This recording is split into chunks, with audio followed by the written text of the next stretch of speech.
यानी कि संघ की कार्यपालिका।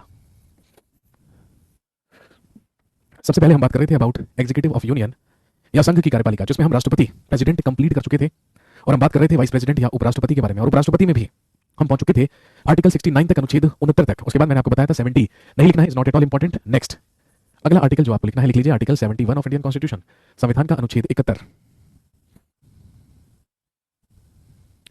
आर्टिकल 71 ऑफ इंडियन कॉन्स्टिट्यूशन, संविधान का अनुच्छेद 71 लिखेंगे। आर्टिकल 71 ये कहता है, लिखिए, the election of the vice president, the election of the vice president, the election of the vice president can not be postponed, the election of the vice president can not be postponed on the basis of less attendance in the parliament. लिखेंगे, उपराष्ट्रपति के निर्वाचन को संसद में कम सदस्यों की उपस्थिति के आधार पर, उपराष्ट्रपति के निर्वाचन को संसद में कम सदस्यों की उपस्थिति के आधार पर स्थगित नहीं किया जा सकता। उपराष्ट्रपति के निर्वाचन को संसद में कम सदस्यों की उपस्थिति के आधार पर स्थगित नहीं किया जा सकता। कहने का मतलब, जब उपराष्ट्रपति का चुनाव होगा या उपराष्ट्रपति का निर्वाचन होगा, तो जितने भी सदस्य संसद में मौजूद होंगे वही पार्टिसिपेट करेंगे, किसमें? वाइस प्रेसिडेंट के इलेक्शन में, और in the election of the vice president. चलिए आगे बढ़ते हैं। हेडिंग डालिए, prime minister and council of ministers. Hindi में लिखेंगे, प्रधानमंत्री एवं संघ का मंत्रिपरिषद। Prime minister and council of ministers, प्रधानमंत्री एवं संघ का मंत्रिपरिषद। सर हिस्ट्री स्पेशल बैच कब आएगा? परसों से 10 नवंबर से शुरू होगा हिस्ट्री स्पेशल बैच, जिसके रजिस्ट्रेशन और एडमिशंस आज शाम को 7 बजे से शुरू होंगे, यानी कि 8 नवंबर शाम को 7 बजे से।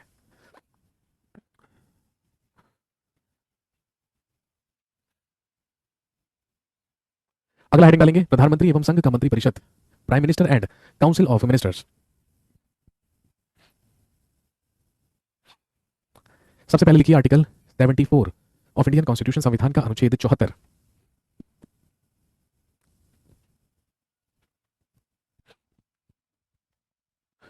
आर्टिकल 74 ऑफ इंडियन कॉन्स्टिट्यूशन, संविधान का अनुच्छेद 74।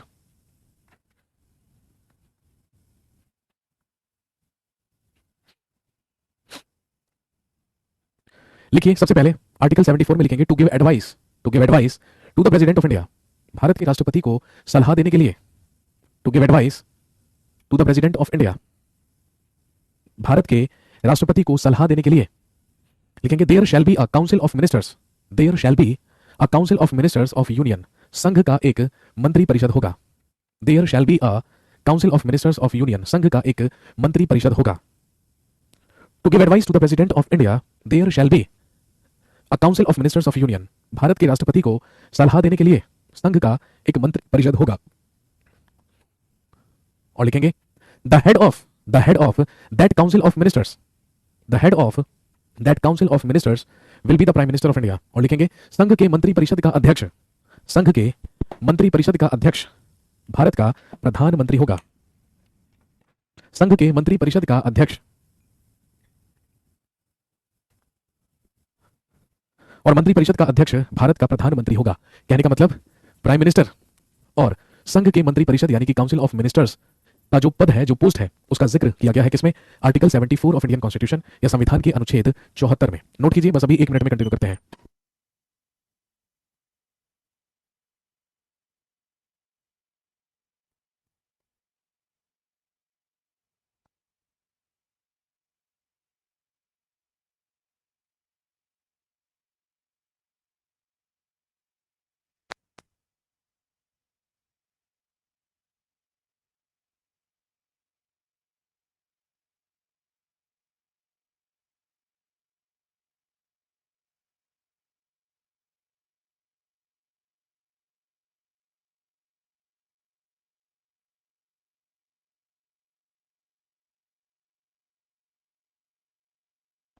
हाँ जी, तो प्रधानमंत्री और संघ के मंत्री परिषद का जो जिक्र है वो किया गया है अनुच्छेद 74 में। तो यदि आपसे पूछे कि बताइए प्रधानमंत्री का पद किस आर्टिकल में है या किस अनुच्छेद में निहित है, तो आप आंसर करेंगे आर्टिकल 74।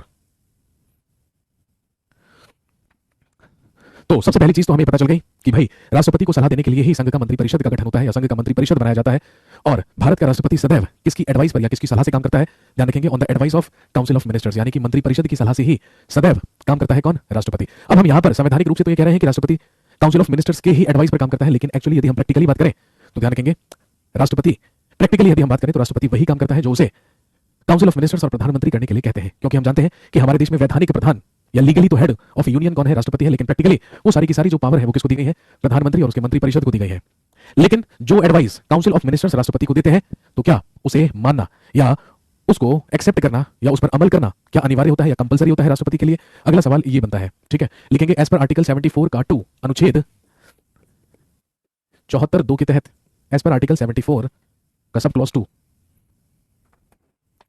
लिखेंगे president can return the advice of the council of minister, president can return the advice of council of ministers once for reconsideration. लिखेंगे राष्ट्रपति पुनर्विचार के लिए मंत्रिपरिषद की सलाह को एक बार, राष्ट्रपति पुनर्विचार के लिए मंत्रिपरिषद की सलाह को एक बार वापस लौटा सकता है, लेकिन कंडीशन है, ध्यान रखेंगे, यदि मंत्रिपरिषद के द्वारा दोबारा से वही सलाह राष्ट्रपति को दे दी जाती है तो फिर उसको मानने के लिए बाध्य हो जाता है राष्ट्रपति। कहने का मतलब काउंसिल ऑफ मिनिस्टर्स की सलाह से ही राष्ट्रपति काम करता है, लेकिन राष्ट्रपति चाहे तो मंत्रिपरिषद की सलाह को एक बार पुनर्विचार के लिए वापस लौटा सकता है, लेकिन यदि मंत्रिपरिषद के द्वारा फिर वही एडवाइस या फिर वही निर्देश राष्ट्रपति को दिए जाते हैं तो फिर उन्हें मानना राष्ट्रपति के लिए क्या हो जाता है? अनिवार्य हो जाता है, कंपलसरी हो जाता है।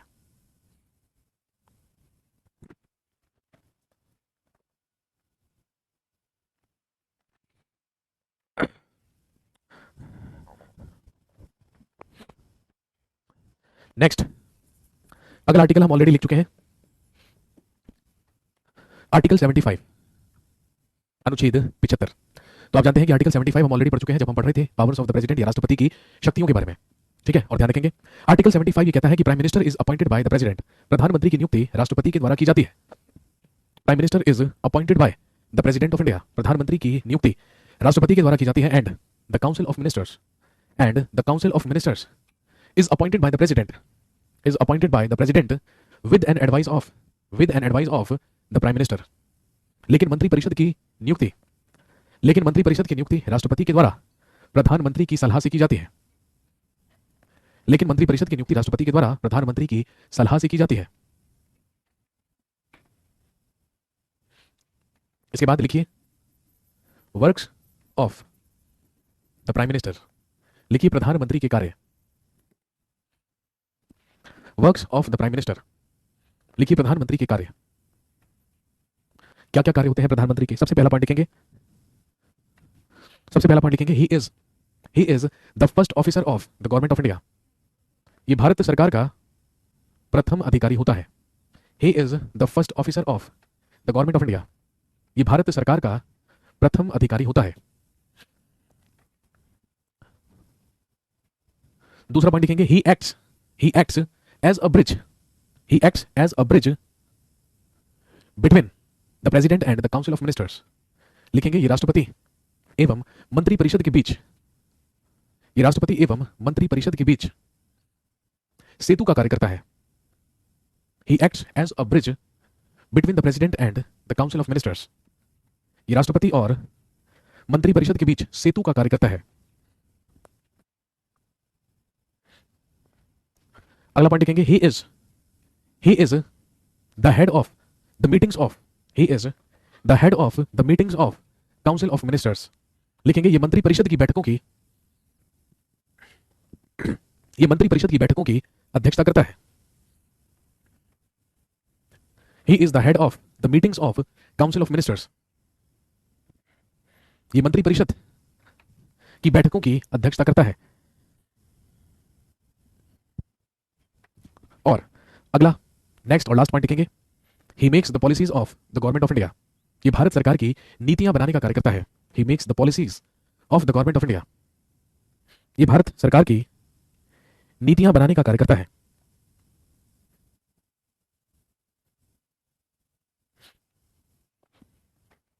नेक्स्ट अगला पॉइंट लिखेंगे he gives advice to the president to appoint council of ministers. He gives advice to the President of India to appoint Council of Ministers। लिखेंगे ये मंत्रिपरिषद ये मंत्री परिषद की नियुक्ति में राष्ट्रपति को सलाह देता है। ये मंत्री परिषद की नियुक्ति में राष्ट्रपति को सलाह देता है। सेतु क्या होता है? अरे मेरे भाई, ब्रिज, पुल। आप जानते हैं ना, दो डेस्टिनेशंस को कनेक्ट करने का काम क्या करता है? ब्रिज, पुल करता है, सेतु करता है। तो एक है राष्ट्रपति और एक है काउंसिल ऑफ मिनिस्टर्स। तो दोनों के बीच में जो कोऑर्डिनेशन बनाने का काम करता है वो कौन करता है? प्रधानमंत्री। अब मैंने यदि आपसे कहा कि भारत का राष्ट्रपति अपना हर कार्य अपने मंत्री परिषद की सलाह से करता है, तो भाई मंत्री परिषद के जितने भी मेंबर्स हैं उन सबने जो सलाह दी है, ठीक है, वही सलाह तो किसकी सलाह होगी? प्रधानमंत्री की सलाह होगी, क्योंकि काउंसिल ऑफ मिनिस्टर्स का तो हेड ही कौन है? Prime minister. तो काउंसिल ऑफ मिनिस्टर्स के द्वारा जो भी सलाह राष्ट्रपति को देने के लिए निर्धारित होगी वो अल्टीमेटली स्वीकृत होगी किससे? प्राइम मिनिस्टर से। तो फिर राष्ट्रपति मंत्री परिषद की बजाय किससे एडवाइस ले लेगा? प्रधानमंत्री से। तो बात एक ही है भाई, प्रधानमंत्री की सलाह भी तो काउंसिल ऑफ मिनिस्टर्स की ही तो सलाह है। लेकिन आप लिखेंगे नहीं कभी भी, आप कभी भी संवैधानिक रूप से ये नहीं लिख सकते हैं कि राष्ट्रपति प्रधानमंत्री की सलाह से काम करता है। राष्ट्रपति तो केवल मंत्री परिषद की सलाह से कार्य करता है। इस बात को ध्यान रखेंगे। अगला पॉइंट लिखेंगे, he helps the president, he helps the president to distribute, he helps the president to distribute departments among the council of ministers. लिखिए, ये मंत्री परिषदों में विभागों के वितरण में, ये मंत्री परिषद के विभागों के वितरण में राष्ट्रपति को सलाह देता है।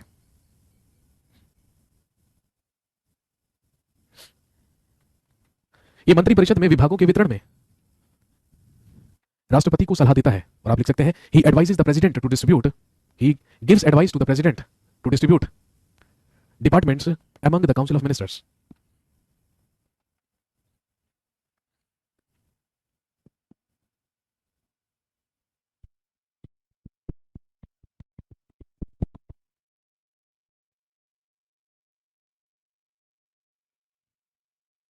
अगला पॉइंट लिखेंगे, नेक्स्ट पॉइंट में लिखेंगे प्राइम मिनिस्टर ऑफ इंडिया। अगला लिखिए, prime minister of India is the head of the following departments. लिखिए, प्रधानमंत्री निम्न विभागों का अध्यक्ष होता है। Prime minister is the head of the following departments. प्रधानमंत्री निम्न विभागों का अध्यक्ष या प्रधान होता है।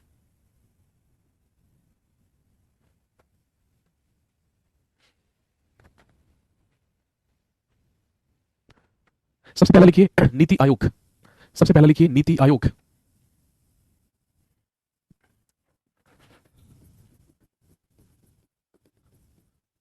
दूसरा लिखिए एनडीएमए, दूसरा लिखिए एनडीएमए। एनडीएमए फुल फॉर्म लिख लीजिए, national disaster management authority, national disaster management authority, राष्ट्रीय आपदा प्रबंधन प्राधिकरण, जो क्या कहलाता है? एनडीएमए। अगला लिखिए एनडीसी, नेशनल डेवलपमेंट काउंसिल या राष्ट्रीय विकास परिषद, राष्ट्रीय विकास परिषद। अगला लिखिए आईडीए, अगला होता है आईडीए, जो है बेसिकली लिखेंगे आइलैंड्स डेवलपमेंट अथॉरिटी या द्वीपीय विकास प्राधिकरण, आइलैंड्स डेवलपमेंट अथॉरिटी,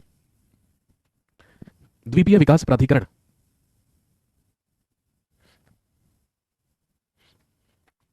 अगला लिखिए वाइल्ड लाइफ कंजर्वेशन, हिंदी में लिखेंगे वन्य जीव संरक्षण, वाइल्ड लाइफ कंजर्वेशन या वन्य जीव संरक्षण। Next, population control board, population control board, Hindi में लिख सकते हैं जनसंख्या नियंत्रण बोर्ड, पॉपुलेशन कंट्रोल बोर्ड या जनसंख्या नियंत्रण बोर्ड।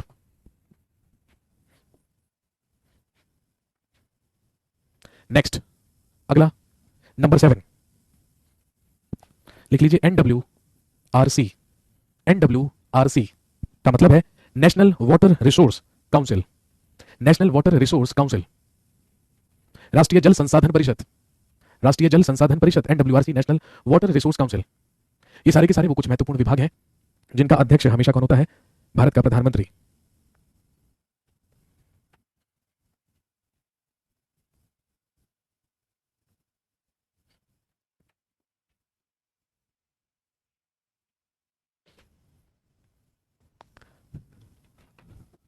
इसके बाद लिखिए डेप्यूटी प्राइम मिनिस्टर,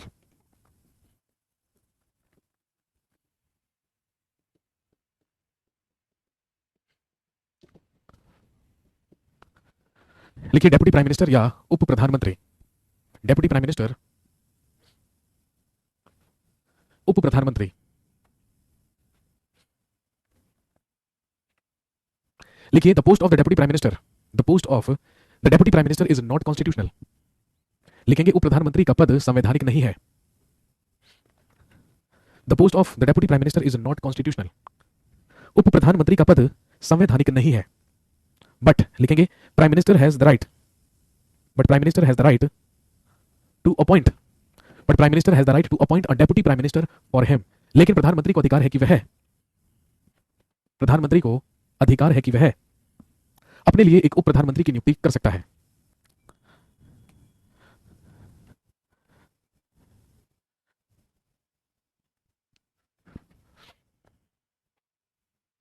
क्या डेप्यूटी सीएम की पोस्ट संवैधानिक है? जी नहीं। जब डेप्यूटी पीएम की पोस्ट संवैधानिक नहीं है तो डेप्यूटी सीएम की कैसे हो सकती है? भाई बेसिकली जो डेप्यूटी प्राइम मिनिस्टर होता है ना, वो काउंसिल ऑफ मिनिस्टर्स में से ही एक महत्वपूर्ण विभाग का क्या होता है, या मिनिस्ट्री का क्या होता है, मंत्री होता है।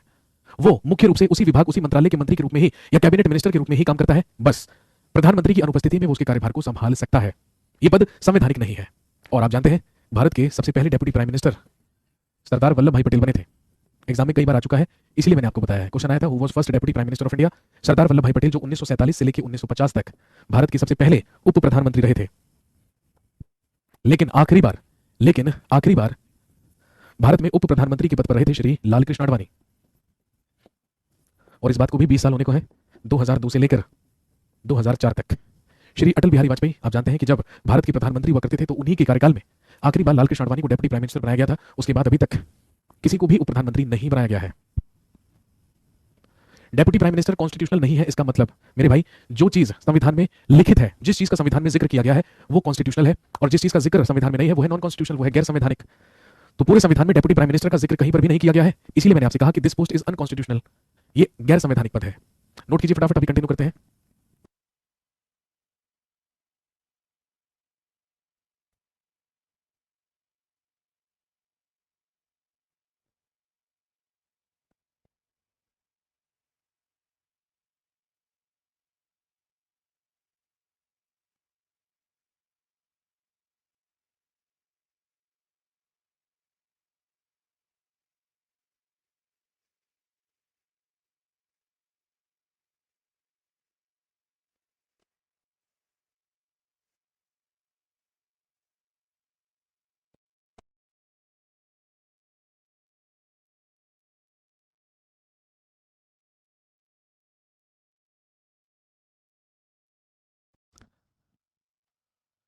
जी नेक्स्ट, अगला लिखिए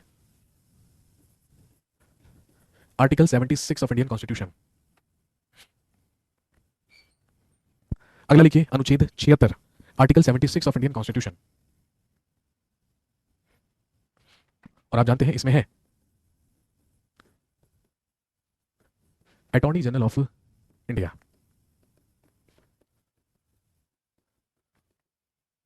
भारत का महान्यायवादी, attorney general of India.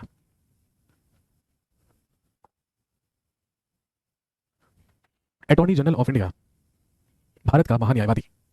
Important article है, ध्यान रखेंगे, एग्जाम में फ्रीक्वेंटली पूछते हैं। आर्टिकल 76 लिखिए ही इज, लिखिए he is the first law officer of India. ये भारत का प्रथम विधि अधिकारी होता है। He is the first law officer of India, ये भारत का प्रथम विधि अधिकारी होता है। लिखेंगे his main work is to give advice, या आप कह सकते हैं his main work is to give legal advice to the government of India. इसका मुख्य कार्य भारत सरकार को वैधानिक सलाह देना होता है। इसका मुख्य कार्य भारत सरकार को वैधानिक सलाह देना होता है। His main work is to give legal advice to the government of India. अगला point, he is appointed by the president of India. इसकी नियुक्ति भारत के राष्ट्रपति के द्वारा की जाती है। He is appointed by the president of India, इसकी नियुक्ति भारत के राष्ट्रपति के द्वारा की जाती है। और हम सब जानते हैं इसे शपथ भी राष्ट्रपति के द्वारा दिलवाई जाती है। यह अपना त्यागपत्र भी राष्ट्रपति को सौंपता है, और इसकी सैलरी, इसके वेतन और भत्ते जिसे रिटेनर कहा जाता है, ये पहले बता चुका हूं मैं, ये भी राष्ट्रपति के ही द्वारा किया जाता है, निर्धारित किया जाता है। और यदि हम बात करें योग्यताओं के बारे में या एलिजिबिलिटीज के बारे में, तो ध्यान रखेंगे इसकी एलिजिबिलिटीज वही होती है which are same as for the supreme court जज। जो योग्यताएं सर्वोच्च न्यायालय का न्यायाधीश बनने के लिए चाहिए होती हैं, वही योग्यताएं अटॉर्नी जनरल बनने के लिए चाहिए। कहने का मतलब वह भारत का नागरिक होना चाहिए, और दूसरी कंडीशन होती है या तो वह 5 साल हाईकोर्ट का जज रहा हो, या उसने न्यूनतम 10 साल हाईकोर्ट में वकालत की हो, तो वो क्या बन सकता है? भारत का महान्यायवादी बन सकता है। लिखिए his post is equal to, his post is equal to the chief justice of India. इसका पद भारत के मुख्य न्यायाधीश के बराबर होता है। His post is equal to the chief justice of India. इसका पद भारत के मुख्य न्यायाधीश के बराबर होता है। बट इन वन आर्टिकल, लेकिन एक अनुच्छेद में, बट इन वन आर्टिकल और but in one provision he is more powerful than the chief justice of India. लेकिन एक प्रावधान में, एक अनुच्छेद में इसकी शक्ति मुख्य न्यायाधीश से अधिक होती है। लेकिन एक अनुच्छेद में या एक प्रावधान में इसकी शक्ति मुख्य न्यायाधीश से अधिक होती है। और वो कौन सी शक्ति है? लिखेंगे as per article 88 of Indian constitution, संविधान के अनुच्छेद 88 के तहत। लिखिए एज पर आर्टिकल 88 अनुच्छेद 88 के तहत। लिखेंगे attorney general can sit any time, attorney general can sit any time in supreme court, Lok Sabha और राज्यसभा। अनुच्छेद 88 के तहत महान्यायवादी, अनुच्छेद 88 के तहत महान्यायवादी किसी भी वक्त, अनुच्छेद 88 के तहत महान्यायवादी किसी भी वक्त सर्वोच्च न्यायालय, लोकसभा या राज्यसभा में बैठ सकता है, जाकर बहस भी कर सकता है। लेकिन संसद में पेश किए जाने वाले बिल्स पर मत करने का अधिकार नहीं दिया जाएगा। किसको? अटॉर्नी जनरल को। आर्टिकल 77 और 78 हम ऑलरेडी डिस्कस कर चुके हैं जब हमने क्या पढ़ा था? प्रेसिडेंट्स पावर या राष्ट्रपति की शक्तियां पढ़ा था। तो दोस्तों यहां पर समाप्त होता है एग्जीक्यूटिव ऑफ यूनियन या संघ की कार्यपालिका। नेक्स्ट आर्टिकल 79 से, नेक्स्ट आर्टिकल 79 से हम पढ़ना शुरू करेंगे किसके बारे में? About the legislature of union या संघ की विधायिका, जिसमें हम बात करेंगे पार्लियामेंट या संसद के बारे में। ठीक है, चलिए।